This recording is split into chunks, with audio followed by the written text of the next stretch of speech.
അഭിപ്രായ സ്വാതന്ത്ര്യത്തിന്റെ കളിത്തൊട്ടിൽ എന്നറിയപ്പെടുന്ന ഫ്രാൻസ് എന്നുള്ള രാജ്യത്തിൽ ഈ അടുത്ത് വന്നിട്ടുള്ള ഒരു വാർത്തയെ കുറിച്ചാണ് നമ്മളിപ്പോൾ ചർച്ച ചെയ്യുന്നത്. ടെലിഗ്രാമിന്റെ സ്ഥാപകനായിട്ടുള്ള പാവൽ ദുരവ് എന്നുള്ള ആളെ ഫ്രാൻസ് അറസ്റ്റ് ചെയ്തിട്ടുണ്ട്. എന്തിനായിരിക്കും ഈ ഒരു രീതിയിൽ അയാളെ അറസ്റ്റ് ചെയ്യപ്പെട്ടിട്ടുള്ളത്? കഴിഞ്ഞ ശനിയാഴ്ച ടെലഗ്രാമിന്റെ സിഇഒ പവേൽ ദുരവ് അസർബൈജാനിന് തന്റെ പ്രൈവറ്റ് ജെറ്റിൽ പാരീസിലെ ബൂർഷ എയർപോർട്ടിൽ വന്നിറങ്ങി. അപ്പോഴാണ് ലാൻഡ് ചെയ്ത ഉടനെ തന്നെ ആയിരുന്നു അദ്ദേഹത്തിന്റെ അറസ്റ്റ് രേഖപ്പെടുത്തിയത്.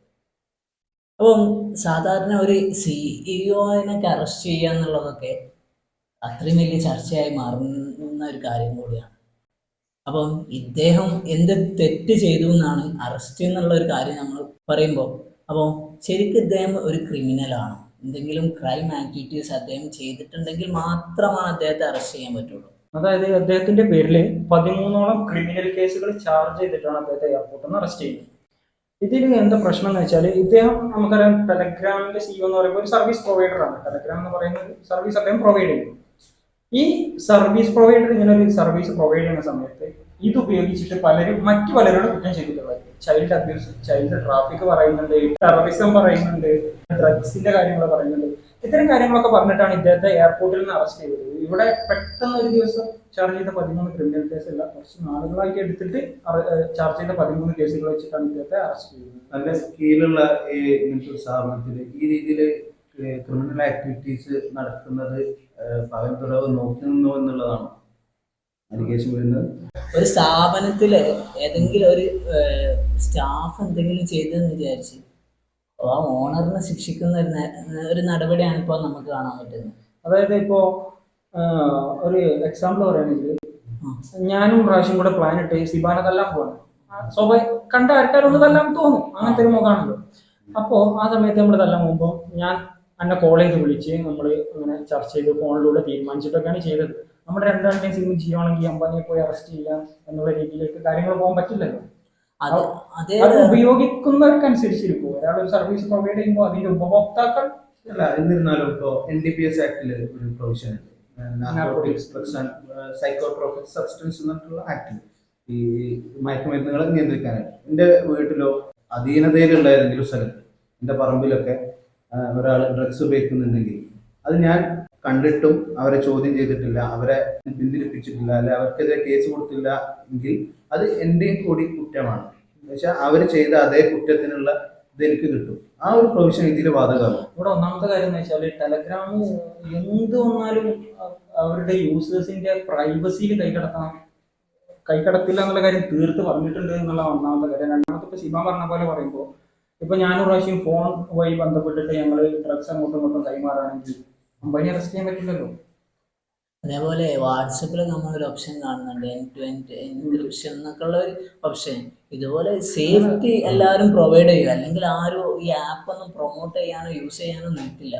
അത് നമ്മൾ ഈ ഒരു ഇഷ്യൂ ഒക്കെ വരുമ്പോൾ, നമ്മൾ സിഇഒനെ അറസ്റ്റ് ചെയ്യുന്നൊക്കെ പറയുമ്പോൾ നമ്മളെ ഉള്ളിലൊരു പേടിയാണ്, ഈ ആപ്പ് ബാനായി പോകും. കുറച്ച് മുന്നുണ്ടായിരുന്ന ഒരു ഇന്ത്യയിലെ ഒരു ഇൻസിഡന്റ് ആയിരുന്നു ടിക്ടോക്ക് ബാൻ ചെയ്യുക.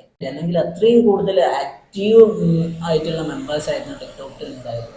അപ്പൊ ഗാൽവാൻ ഇതിന്റെ സന്ദർഭം എന്താ വെച്ചാൽ, ഗാൽവാൻ യുദ്ധത്തിൽ ചൈനീസും ഇന്ത്യയുള്ള ഒരു യുദ്ധത്തിന്റെ ഒരു ഇതുകൊണ്ട് അവരോടുള്ള ഒരു ദേശത്തിന് ഈ ആപ്പ് നിരോധിക്കുകയുണ്ടായി. അല്ല, ഇങ്ങനത്തെ സംഭവങ്ങൾ നമ്മൾ പൊതുവെ കാണാറുണ്ട്, ഒന്ന് പേടിപ്പിക്കുക എന്നുള്ള പ്രവണത. പക്ഷെ ഇതിൽ കൂടെ ഒരു പൊളിറ്റിക്കൽ ആയിട്ടുള്ള ഒരു ഇഷ്യൂ കൂടി അതിന് മാറുന്നുണ്ട്. കാരണം ആ ഒരു ഗാൽവാൻ വാറിൽ ഈ ഒരു ഇന്ത്യ ചൈന എന്നുള്ള ഒരു കോൺഫ്ലിക്റ്റ് കൊണ്ട് ഇങ്ങനെ ഒരു ഇഷ്യൂ വന്നു. അപ്പോൾ ഇവിടെ ഈ കാര്യത്തിലും എന്തെങ്കിലും ഒരു പൊളിറ്റിക്സ് അവിടെ ഉണ്ടാവാൻ ചാൻസ് ഉണ്ട്.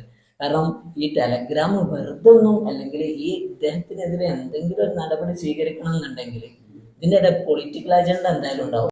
ടിക്ടോക്ക് നിരോധിക്കാൻ കാരണമായിട്ടുള്ളത് ഗ്യാങ് വാർ ആണെന്ന് പറയുന്നു. അപ്പോൾ ഇതിന് പിന്നിലും അങ്ങനത്തെ എന്തെങ്കിലും ഒരു രാഷ്ട്രീയമായിട്ടോ അങ്ങനെ എന്തെങ്കിലും ഉള്ളതായിട്ട് എനിക്ക് ഇതിന്റെ ഒരു രാഷ്ട്രീയങ്ങൾ ടിക്ടോക്കിന്റെ വേറെ വിഷയമായിക്കല്ല. ഇപ്പോ ഈ അടുത്ത് നമ്മൾ ഏറെ ചർച്ച ചെയ്യപ്പെട്ട ഒരു വിഷയമാണ് ഫലസ്തീൻ ഇസ്രായേൽ എന്നുള്ള പ്രശ്നം. ഇത് രണ്ട് രാജ്യങ്ങൾ തമ്മിലുള്ള പ്രശ്നം, അല്ലെങ്കിൽ ഒരു ഭൂമിക്ക് വേണ്ടിയുള്ള പ്രശ്നം എന്നുള്ള ഇത് പ്രധാനമായിട്ടും അഡ്രസ്സ് ചെയ്യപ്പെട്ടത് ജൂതന്മാരും മുസ്ലിങ്ങളും തമ്മിലുള്ള ഒരു യുദ്ധം എന്നുള്ള രീതിയിലാണ് പ്രധാനമായിട്ടും അഡ്രസ്സ് ചെയ്യപ്പെട്ടിട്ടുണ്ടായിരുന്നത്. ഇപ്പോൾ ഈ സമയത്ത് മെറ്റയുടെ പ്ലാറ്റ്ഫോമുകളാണ് നമ്മൾ പൊതുവായിട്ട് കൂടുതലായി ഉപയോഗിക്കുന്നത്. പക്ഷെ മെറ്റയുടെ പ്ലാറ്റ്ഫോമിലൊക്കെ ഈ യുദ്ധവുമായിട്ട് ബന്ധപ്പെട്ട കാര്യങ്ങളോ അധികം പുറത്ത് വന്നിട്ടില്ല. ഇവരിത് മോണിറ്റർ ചെയ്തിട്ട് മനഃപൂർവ്വം ഡീഗ്രേഡ് ചെയ്ത് കളഞ്ഞിട്ടുണ്ടായി.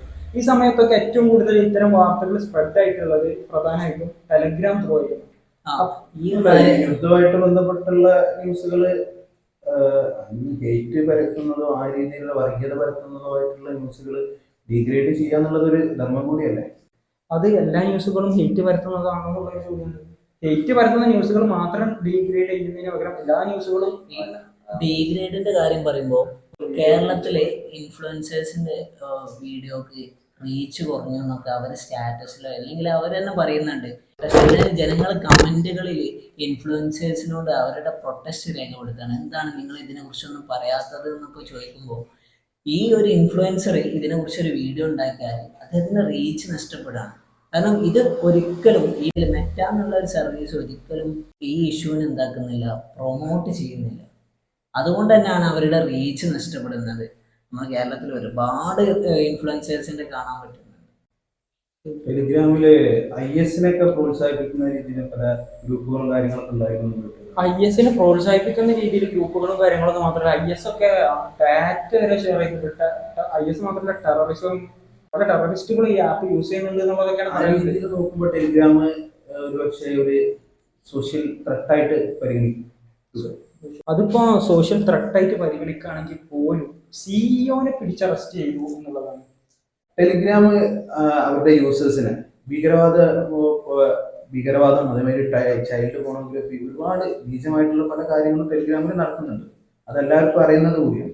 എന്നിട്ട് പോലും അതിനെ നിയന്ത്രിക്കാൻ ടെലിഗ്രാം എന്തുകൊണ്ടാണ് തുനിഞ്ഞിറങ്ങാത്തത്? ടെലിഗ്രാം ഇതിനെ നിയന്ത്രിക്കാൻ പല കാര്യങ്ങളും ചെയ്തിട്ടുണ്ട്. ഇത് പലപ്പോഴും പൂർണ്ണമായിട്ടില്ല എന്നുള്ളതാണ് പ്രശ്നം. ഇപ്പോൾ നമ്മളൊരു സിനിമ ഡൗൺലോഡ് ചെയ്യാൻ വേണ്ടിയിട്ട് ഇപ്പോൾ ടെലഗ്രാമിന്റെ ഏതെങ്കിലും ഒരു ചാനലിൽ ജോയിൻ ചെയ്താൽ 2 ദിവസം കഴിയുമ്പോൾ ആ ചാനലിന്റെ പേര് മാറിയിട്ടുണ്ടാവും, വേറെ എന്തെങ്കിലും ആയിട്ടുണ്ടാവും. ആ ചാനൽ അല്ലെങ്കിൽ എന്താക്കിയിട്ടുണ്ടാവും, ടെലഗ്രാം തന്നെ ഡിലീറ്റ് ചെയ്ത് കളഞ്ഞിട്ടുണ്ടാവും. ഇതുപോലെ ചൈൽഡ് മോണിന്റെ കാര്യത്തിലാണെങ്കിലും മറ്റ് ടെററിസത്തിന്റെ കാര്യത്തിലാണെങ്കിലും ഇതവർ ചെയ്യുന്നുണ്ട്. പക്ഷെ ഒരു പരിപൂർണതയിലേക്ക് അവർ എത്തിയിട്ടില്ല. പിന്നെ ടെലഗ്രാമിന്റെ ഒരു പ്രധാന പ്രശ്നമായിട്ട് പറയുന്നത്, ഏത് രാജ്യം എങ്ങനെയൊക്കെ ടെലഗ്രാമിനോട് അവരുടെ യൂസേഴ്സിനെ കുറിച്ചുള്ള ഡീറ്റെയിൽസ് ചോദിച്ചാലും അവരത് പ്രൈവസി ആണെന്നും പറഞ്ഞിട്ട്, പ്രൈവസിക്ക് ഞങ്ങൾ ഇമ്പോർട്ടൻറ്റ് കൊടുക്കാമെന്ന് പറഞ്ഞിട്ട് ഒരു രീതിയിലുള്ള കാര്യങ്ങൾ പുറത്തു വിടുന്നില്ല എന്നുള്ളതാണ്. ഒരു ഡീറ്റെയിൽസ് പുറത്തു കൊടുക്കുന്നില്ല. അതുപോലെ നമ്മളെ ഇന്ത്യക്കാരാണ് എനിക്ക് തോന്നുന്നത് മെറ്റാ സർവീസിൽ നമ്മളെ വാട്സപ്പാണ് നമ്മൾ പ്രധാന മീഡിയ ആയിട്ട് യൂസ് ചെയ്യുന്നത്. പക്ഷെ വേറെ രാജ്യങ്ങളിലേക്ക് ചെല്ലുമ്പോൾ ടെലഗ്രാം പ്രധാനപ്പെട്ട ഒരു മീഡിയ ആയി മാറുന്നുണ്ട്. അതുകൊണ്ടാണ് 900 മില്യൺ ആക്റ്റീവ് യൂസേഴ്സ് ഉണ്ടെന്നാണ് ടെലഗ്രാം അവകാശപ്പെടുന്നത്. അതുപോലെ ഈ ടെലഗ്രാമിന് എൻഡ് ടു എൻഡ് എൻക്രിപ്ഷൻ ഒക്കെ ഉണ്ട്. പക്ഷെ അത് ഓൾറെഡി നമ്മൾ ഓൺ ആക്കണം എന്നുള്ള ഒരു ഇതാണ്. വാട്സപ്പ് അത് നമ്മൾ പ്രൊജക്റ്റ് ചെയ്ത് കാണിക്കുന്നുണ്ട്, ഇങ്ങനൊരു ഫെസിലിറ്റി ഉണ്ട് എന്നുള്ളത്. ഈ ഒരു കാര്യം പറയുമ്പോൾ മെറ്റിൻ്റെ സർവീസ് ആപ്പുകൾ കൂടിയാണ് ഏതൊക്കെ, ഫേസ്ബുക്ക്, ഇൻസ്റ്റഗ്രാം, വാട്സപ്പ്. അപ്പോൾ ഇത്രത്തോളം ആപ്പ് ഉണ്ടായിട്ടും ഈ ഒരു ആപ്പിന് ഇതുവരെ ഒരു നടപടി വന്നിട്ടില്ല. മറ്റേ ഒരു ആപ്പിനെതിരെയും ഇങ്ങനെ ഒരു പ്രശ്നമോ ഒന്നും വരുന്നില്ല. കാരണം അവർ ഡീകോഡ് ചെയ്യുന്നുണ്ടാവും. ഡാറ്റാസ് ഡീകോഡ് ചെയ്യാൻ നമ്മളെ കൊണ്ട് പറഞ്ഞിട്ട് ആരും ഡീകോഡ് ചെയ്യില്ല. ഞാൻ കള്ളനാണ്, അല്ലെങ്കിൽ ഈ നമ്മൾ സാധാരണ ഒരു വീഡിയോ അല്ലെങ്കിൽ ഒരു സിഗരറ്റ് വാങ്ങുമ്പോൾ സ്മോക്കിംഗ് കിൽസ് എഴുതുന്നുണ്ട്. അതേപോലെ ആപ്പ് യൂസ് ചെയ്യുമ്പോൾ നമ്മുടെ ഡാറ്റ എടുക്കാൻ പറ്റും. നമ്മളോട് എന്താ പറയുന്നത് നമ്മൾ സാധാരണ ഇതില് ഒരു ആപ്പ് ഒരു സോഷ്യൽ മീഡിയകൾ എന്ന് പറഞ്ഞാൽ ഭരണകൂടത്തിന് നിയന്ത്രിക്കാൻ കഴിയാത്ത രീതിയിലാണ് ഉള്ളത്. ഇത് ഭരണകൂടം എന്താ ആപ്പ് സോഷ്യൽ മീഡിയയിലേക്ക് ഒരു കൺട്രോള് വരുത്തുന്നതാണ്. അത് ഇപ്പൊ നമ്മുടെ ഇന്ത്യയിൽ തന്നെയാണെങ്കിലും എക്സിനൊക്കെ ഭരണകൂടം എങ്ങനെ പിടിച്ചു കിട്ടിയെന്ന് നമ്മൾ കണ്ടതാണ്. എക്സ് എന്ന് പറഞ്ഞാൽ പഴയ ട്വിറ്റർ പലപ്പോഴും നിരോധിക്കും എന്നുള്ള രീതിയിൽ വരെ എത്തിയിട്ടുണ്ടായിരുന്നു. പിന്നീട് എക്സിന് തന്നെ ഇന്ത്യൻ ഗവൺമെന്റ് പറയുന്ന ഉപാധികളൊക്കെ അനുസരിച്ച് അത് പ്രവർത്തിക്കേണ്ട ഒരു രീതിയിലേക്ക് വന്നിട്ടുണ്ട്. പിന്നെ മെറ്റയൊക്കെ ആണെങ്കിലും ഏത് സമയത്തും കേന്ദ്ര ഗവൺമെന്റ് ഒക്കെ ഡീറ്റെയിൽസ് ചോദിക്കണം, യൂസേഴ്സിന്റെ ഡീറ്റെയിൽസ് എടുത്തു കൊടുക്കാറുണ്ട്. നമ്മൾ തുടങ്ങിയത് തന്നെ ഫ്രാൻസിൽ നിന്നിട്ടുള്ള അഭിപ്രായ സ്വാതന്ത്ര്യത്തിന്റെ കളിത്തൊട്ടിൽ എന്ന് പറഞ്ഞിട്ടാണ്. എന്തുകൊണ്ടാണ് ഫ്രാൻസിൽ ഇങ്ങനൊരു സംഭവം ഉണ്ടായിട്ടുള്ളത്? നിങ്ങൾ പറഞ്ഞ രീതിയിലാണെങ്കിൽ അഭിപ്രായ സ്വാതന്ത്ര്യത്തിന് ഏൽക്കുന്ന ഒരു അടിയായിട്ടാണ് എനിക്ക് തോന്നിയിട്ടുള്ളത്. ലിബർട്ടി ആൻഡ് പാരഡൈസ് എന്നൊക്കെയാണ് വിശേഷിപ്പിക്കുന്നുണ്ട് ഫ്രാൻസ്. അത്രയും അഭിപ്രായ സ്വാതന്ത്ര്യത്തിന് അത്രയും, അതായത് നമ്മൾ പറയാനുള്ള ഹെയ്റ്റ് സ്പീച്ച് ഒക്കെ അവിടെ അഭിപ്രായ സ്വാതന്ത്ര്യമായിട്ടാണ് കാണുന്നത്. അതൊന്നും ഒരു തെറ്റല്ല എന്നുള്ള രീതിയിലാണ് കാണുന്നത്. പിന്നെ ഇമ്മാനുവൽ മക്രോണിൽ വന്നതിന് ശേഷം അവിടെ പലപ്പോഴും മതങ്ങളെ വല്ലാതെ വ്രണപ്പെടുത്തുന്ന രീതിയിലുള്ള പരിപാടികൾ നമ്മൾ കാണാറുണ്ട്. പാരീസ് ഒളിമ്പിക്സ് നോക്കാം, പിന്നെ അത് മുമ്പും ഉണ്ടായിട്ടുണ്ടല്ലേ ഈ ഷാർലി ഹെബ്ഡോ പോലുള്ള.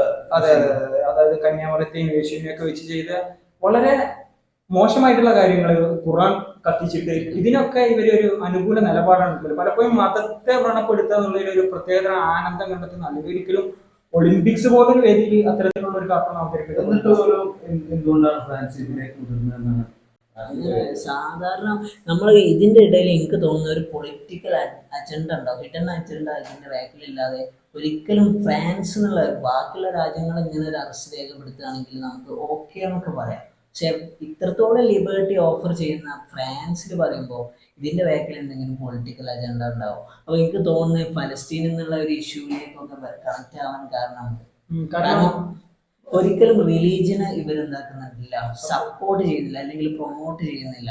മാക്സിമം ഡീഗ്രേഡ് ചെയ്യാൻ പറ്റുന്നു അത്രത്തോളം. ഇത് ലോകരാജ്യങ്ങൾ എനിക്ക് തോന്നുന്ന ആ ഒരു ആംഗിളിൽ ഇതിനെ കണ്ടു തുടങ്ങിയിട്ടുണ്ടെന്ന് തോന്നുന്നുണ്ട്. കാരണം ഇദ്ദേഹത്തിന് യു എ പൗരത്വമുണ്ട്, അതായത് സിഒക്ക് യു എ പൗരത്വമുണ്ട്. ഇദ്ദേഹത്തെ അറസ്റ്റ് ചെയ്ത് തൊട്ട് പിന്നെ തന്നെ യു എ ഫ്രാൻസിന്റെ കയ്യിൽ നിന്ന് വാങ്ങാൻ വെച്ചിരുന്ന 80ഓളം റാഫേൽ വിമാനങ്ങളുടെ കരാർ റദ്ദ് ചെയ്തിട്ട് തിരിച്ചടിക്കുന്നുണ്ട്. ഇസ്രായേൽ ഫലസ്തീൻ യുദ്ധം ഈ ടെലിഗ്രാമിന്റെ ഈ ഒരു നീക്കവും തമ്മിൽ ബന്ധമുണ്ടെന്നാണോ?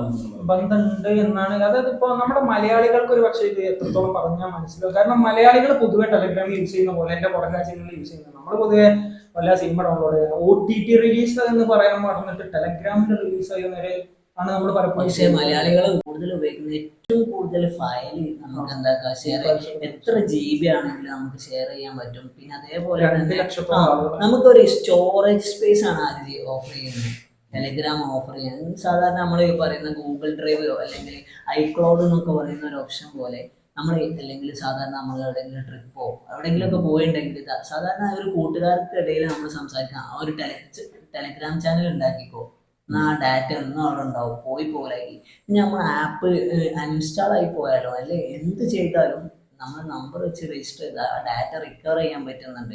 ഇത്രയും ഫെസിലിറ്റി ഉണ്ട് നമ്മൾ ഈ ടെലഗ്രാം എന്നുള്ള ഒരു ആപ്പിനെ വെച്ച് നോക്കും. 2 ലക്ഷത്തോളം ആളുകൾ ഒരുമിച്ച് ഇരുത്താൻ പറ്റുന്നുള്ളത് ടെലഗ്രാമിന്റെ മാത്രം ഒരു സവിശേഷതയാണ്. അതുകൊണ്ട് തന്നെയാണ് അത് ഇത്രയും പെട്ടെന്ന് പോകുന്നത്. 2013 ലോഞ്ച് ചെയ്ത ആപ്പാണ് ടെലഗ്രാം. പവൽ ത്രോയിൽ അദ്ദേഹത്തിന്റെ സഹോദരനും കൂടിയിട്ടാണ്, നിക്കോള എന്ന് പറയുന്ന അദ്ദേഹത്തിന്റെ സഹോദരനും കൂടിയിട്ടാണ് ഇത് ലോഞ്ച് ചെയ്തിട്ടുള്ളത്. എനിക്ക് തോന്നുന്നത് നമ്മൾ പറയില്ലേ, നമ്മളിവിടെ നമ്മുടെ രാജ്യക്കാർ കൂടുതലും മെറ്റാ സർവീസിനാണ് ഏറ്റവും കൂടുതൽ ആശ്രയിക്കുന്നത്. കാരണം എനിക്ക് തോന്നുന്നത് ഇറാൻ എന്നുള്ളൊക്കെ രാജ്യങ്ങൾ, ആ ഒരു ഏരിയയിലുള്ള രാജ്യത്തിലൊക്കെ കൂടുതൽ ഉപയോഗിക്കുന്നത് ഈ ടെലഗ്രാമാണ്. കാരണം അത്രത്തോളം ഫെസിലിറ്റീസ് ഉണ്ട്. ഒരു കുറച്ച് മുന്നേ നമുക്ക് ഒരു റൂമർ ഉണ്ടായിരുന്നു, വാട്സപ്പ് ഇന്ത്യ വിടുന്നു എന്നൊക്കെ ഒരു റൂമർ ഉണ്ടായിരുന്നു. ആ സമയത്ത് നമ്മളൊക്കെ ഒരു എടുത്തുചാട്ടം ടെലഗ്രാം ആണ് അടുത്തൊരു ഓപ്ഷൻ. കാരണം ഇൻസ്റ്റഗ്രാമോ അല്ലെങ്കിൽ നമുക്ക് ഒരു കമ്മ്യൂണിക്കേഷൻ ഇൻസ്റ്റഗ്രാമോ ഫേസ്ബുക്കോ ഒന്നും നമുക്ക് അത്ര ബെറ്റർ ആയി തോന്നുന്നില്ല. കാരണം അതൊക്കെ ഒരു സോഷ്യൽ പ്ലാറ്റ്ഫോമാണ്. പക്ഷേ ഈ ടെലഗ്രാമോ അല്ലെങ്കിൽ വാട്സപ്പ് ഒക്കെ എടുക്കുമ്പോൾ നമുക്കൊരു പ്രൈവസി തരുന്നു എന്നുള്ള ഒരു ഫീലിംഗ് ഒക്കെ നമുക്ക് വരുന്നുണ്ട്. ഇത് ഒരു സൂചനയായിട്ട് നമുക്ക് കാണാൻ കഴിയും. പക്ഷെ ഇന്ത്യയിലൊക്കെ ടെലിഗ്രാം നിരോധിക്കുന്നു എന്നുള്ള രീതിയിൽ പല വാർത്തകളും കാണുന്നുണ്ട്. അത് ടെലഗ്രാം ഇന്ത്യയിൽ മാത്രമായിട്ട് അങ്ങനെ നിരോധിക്കാനുള്ള ഒരു സാധ്യത വളരെ കുറവാണെങ്കിലും ഒന്ന് സൂക്ഷിക്കുന്നത് നല്ലതാ എന്നേ പറയാൻ പറ്റുള്ളൂ. കാരണം ഇത് ഇവിടെ പ്രതിപക്ഷം അത്ര ഉയർത്തി കൊണ്ടുവരുന്നില്ല. അതുപോലെ തന്നെ ഭരണകൂടത്തിന് ഇത് സത്യം പറഞ്ഞ ത്രെട്ട് അല്ല. ടിക്ടോക്ക് പോലെ, ടിക്ടോക്ക് സത്യം പറഞ്ഞ ഒരു ത്രെട്ട് ആയിട്ട് ഉണ്ടായിരുന്നു. ടിക്ടോക്കിന്റെ ഒരു ഹിസ്റ്ററി നമ്മൾ പരിശോധിക്കുമ്പോൾ സാധാരണ ജനങ്ങളൊക്കെ ഉപയോഗിച്ചിരുന്ന ഒരു പ്ലാറ്റ്ഫോം ആയിരുന്നു ടിക്ടോക്ക്. കാരണം ഏതൊരാളും നമ്മൾ ആദ്യമൊക്കെ ഒരു കോമാളിത്തരം എന്നുള്ള ഒരു രീതിയിൽ കണ്ടിട്ടുണ്ടെങ്കിലും ടിക്ടോക്ക് അത്രക്കും പോപ്പുലർ ആയി വന്നിരുന്നു. അത് ടിക്ടോക്ക് ഇന്ത്യയിൽ നിരോധിക്കാനുള്ള കാരണം എന്ന് പറയുമ്പോൾ ഗാൽവൻ എന്ന് പറയുന്നത് ഇന്ത്യയും ചൈനയുള്ള ഒരു കോൺഫ്ലിക്റ്റിന്റെ പേരിൽ ചൈനന്റെ ഒരു ആപ്പാണ്, ചൈന ഇറക്കുന്ന ആപ്പ് ടിക്ടോക്ക് ആയതുകൊണ്ട് ആ ടിക്ടോക്ക് എന്നുള്ള ഒരു ആപ്പിനെ എന്താക്കി ഇന്ത്യ ബാൻ ചെയ്തു. അതാണ് എന്തോ ഒരു പൊളിറ്റിക്കൽ ആയിട്ട് ടോപ്പിക് മാറി. ആ രീതിയിൽ ഒരു ത്രെട്ട് ഇല്ലാത്തതുകൊണ്ട് ഇന്ത്യയിൽ നിരോധിക്കേണ്ട ഒരു ആവശ്യമില്ല. പക്ഷേ ആഗോളതലത്തിൽ തന്നെ ടെലഗ്രാമിനെ അടിച്ചിതാക്കാനുള്ള ഒരു ശ്രമം നടന്നു കഴിഞ്ഞാൽ അതിന്റെ ഭാഗമായിട്ട് ടെലഗ്രാം സ്വാഭാവികമായിട്ടും മറ്റു സോഷ്യൽ മീഡിയക്ക് ഒരു സൂചനയായിട്ട് എനിക്ക് തോന്നുന്നുണ്ട്. ഇങ്ങനെ ഒരു വാർത്ത വരുമ്പോൾ സ്വാഭാവികമായിട്ടും എല്ലാവരുടെ കയ്യിലൊരു ഭയം ഉണ്ടാവും. ഇപ്പൊ അദ്ദേഹത്തിന് ജാമ്യം കിട്ടിയിട്ടുണ്ട്. 5 മില്യൺ യൂറോ കെട്ടി വെച്ചിട്ടാണ് അദ്ദേഹത്തിന് ജാമ്യം, ഫ്രാൻസ് വിട്ടു പോയത് എന്നുള്ള ഒരു ഉപാധി കൂടെ വെച്ചിട്ടാണ് ജാമ്യം കൊടുക്കുന്നത്. ഇങ്ങനെയൊക്കെ സിഇഒമാരെ പിടിച്ച് അറസ്റ്റ് ചെയ്യുക എന്നൊക്കെ പറയുന്നത് അത് ഒരു തരം പവർ കാണിക്കലാണ്. ഞങ്ങൾ ഇവിടെ ഉണ്ട്, ഞങ്ങളുടെ കയ്യിലാണ്, നിങ്ങളുടെ കടിഞ്ഞാണെന്നൊക്കെ പറയാതെ പറയുന്ന രീതിയിലുള്ള ഒരു പിടുത്താണ്. ഞങ്ങൾ വിചാരിച്ചാൽ ഇന്ന ചില കാര്യങ്ങളൊക്കെ ചെയ്യാൻ പറ്റുമെന്ന് ഭരണകൂടത്തിന്റെ ഒരു ഭീഷണിയാണ് സത്യം പറയുന്നത്. ഭരണകൂടത്തിന് മുകളിൽ പോകണ്ട എന്നുള്ള രീതിയിൽ ടെലിഗ്രാമിന്റെ സ്ഥാപകനായിട്ടുള്ള പാവൽ ദുറോവിന് അദ്ദേഹത്തിനെതിരെ 13ഓളം കേസുകൾ ഉണ്ടെന്ന് നിങ്ങൾ പറഞ്ഞു. അപ്പോ എന്താണ് അദ്ദേഹത്തിന്റെ ഒരു ബാക്ക്ഗ്രൗണ്ട്? അദ്ദേഹം ബൈ ബർത്ത് ഒരു റഷ്യനാണ്. അദ്ദേഹം ചൈൽഡ്ഹുഡ് ഒക്കെ കൂടുതലും സ്പെൻഡ് ചെയ്തത് ഇറ്റലിയിലാണ്. ഇപ്പോൾ ആണെങ്കിൽ അദ്ദേഹത്തിന് ഇരട്ട പൗരത്വമുണ്ട്. UAE കീഴിലും പൗരത്വമുണ്ട്, അതേപോലെ തന്നെ ഫ്രാൻസിന്റെയും പൗരത്വം അദ്ദേഹത്തിനുണ്ട്. ഇദ്ദേഹം ആദ്യമായിട്ട് ലോഞ്ച് ചെയ്യുന്ന ആപ്ലിക്കേഷൻ വീക്കോണ്ട് എന്ന് പറഞ്ഞിട്ടുള്ള ഒരു ആപ്ലിക്കേഷനാണ്. ഇത് റഷ്യൻ പ്രതിപക്ഷം ഭരണപക്ഷത്തിനെതിരെ മാരകമായ രീതിയിൽ ഉപയോഗിക്കുന്നുണ്ട് എന്നും പറഞ്ഞിട്ട് പുടിൻ ഇദ്ദേഹത്തെ കൺട്രോൾ ചെയ്യാൻ ശ്രമിക്കുന്നുണ്ട്. അപ്പോൾ ഇദ്ദേഹം പറയുന്നത് അത്തരത്തിലുള്ള ഒരാളുടെയും ആവശ്യങ്ങൾക്ക് കിംവദന്തികൾക്ക് ഞാൻ വഴങ്ങി കൊടുക്കില്ല എന്നുള്ള വാശിയിൽ തന്നെ അദ്ദേഹം രാജ്യം വിട്ടു പോവുകയുണ്ടായത്. പിന്നീട് അദ്ദേഹം ദുബായിൽ സെറ്റിൽ ആയതിനു ശേഷമാണ് ഇദ്ദേഹത്തിന്റെ സഹോദരൻ നിക്കോളായിട്ട് ചേർന്നിട്ട് ഇദ്ദേഹം ടെലഗ്രാം ലോഞ്ച് ചെയ്യുന്നത്. റഷ്യയിൽ ഇദ്ദേഹം അറിയപ്പെട്ടിരുന്നത് സുക്കർബർഗ് ഓഫ് റഷ്യ എന്നൊക്കെയാണ് അറിയപ്പെട്ടിട്ടുണ്ട്. പിന്നീട് ദുബായിലെത്തിയതിനു ശേഷമുള്ള ഇന്റർവ്യൂവിൽ അദ്ദേഹത്തിന്റെ ആദ്യത്തെ ആപ്ലിക്കേഷനെ കുറിച്ച് വളരെ വികാരധീരനായിട്ട് സംസാരിക്കുന്നുണ്ടായിരുന്നു. അതിൽ അദ്ദേഹം പറയുന്നത് my first company was my baby എന്നൊക്കെ പറഞ്ഞിട്ട് അത്രയും വികാരധീരനായിട്ടാണ് അദ്ദേഹം ആ ഒരു ഇന്റർവ്യൂലൊക്കെ സംസാരിച്ചിട്ടുണ്ടായിരുന്നത്. ടെലിഗ്രാമിന്റെ സിഇഒനെ അറസ്റ്റ് ചെയ്തതുമായിട്ട് ബന്ധപ്പെട്ടാണ് നമ്മളിപ്പോൾ ചർച്ച ചെയ്തത്. ഒരുപാട് അർത്ഥതലങ്ങൾ അതിന് ഉണ്ട്. രാഷ്ട്രീയം വ്യാപകമായിട്ട് വന്നിട്ടുണ്ട്. ഇസ്രായേൽ ഫലസ്തീൻ വിഷയം അതിൽ വന്നിട്ടുണ്ട്. ഈ അറസ്റ്റുമായിട്ട് ബന്ധപ്പെട്ട ഒരുപാട് ആശങ്കകളും നിലവിൽ ഉണ്ട്. എന്ന് വെച്ചാൽ ടെലിഗ്രാം നിരോധിക്കാൻ പോവാണോ, അല്ലെങ്കിൽ ടെലിഗ്രാമിന്റെ ഒരു അന്ത്യം എന്നുള്ള രീതിയിൽ പലരും ഇതിനെ വ്യാഖ്യാനിക്കുന്നുണ്ട്. ആ രീതിയിലൊന്നും വരില്ല എന്ന് തന്നെ നമുക്ക് പ്രതീക്ഷിക്കാം. കാരണം അത് കേട്ടിടത്തോളം അഭിപ്രായ സ്വാതന്ത്ര്യത്തിനും വളരെ പ്രാധാന്യം നൽകുന്ന, ജനങ്ങളുടെ പ്രൈവസിക്ക് വളരെ പ്രാധാന്യം നൽകുന്നൊരു സോഷ്യൽ മീഡിയ ആപ്പ് കൂടിയാണ് ടെലിഗ്രാം. ഇതുപോലുള്ള ആപ്പുകൾ അതുപോലെ ഒരുപാട് സൗകര്യങ്ങളും മറ്റ് സോഷ്യൽ മീഡിയകളെ അപേക്ഷിച്ച് ഒരുപാട് സൗകര്യങ്ങൾ കൂടി നൽകുന്ന ഒരു സംവിധാനമാണ്. ഇത് ആ ഒരു രീതിയിൽ തന്നെ മുന്നോട്ട് തുടരട്ടെ എന്ന് ആഗ്രഹിച്ചുകൊണ്ട് ഈ ചർച്ച ഇവിടെ നിർത്തുന്നു.